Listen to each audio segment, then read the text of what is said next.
বন্ধুরা, মৃগেল মাছ আর ব্রোকলি খুব সুন্দর একটা রেসিপি করব। মাছটাকে কেটে ধুয়ে নেব। কাজ রয়েছে,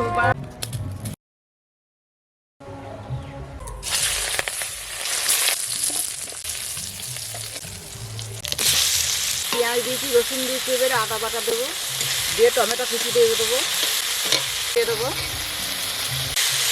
মশলাটা ভালো করে কষে নেবো, নিয়ে আলু দিয়ে দেবো। এবারে ব্রোকলিগুলো দিয়ে দেবো।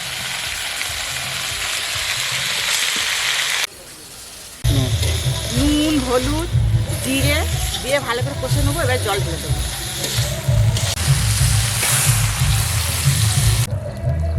এবার মাছগুলো দিয়ে দেবো।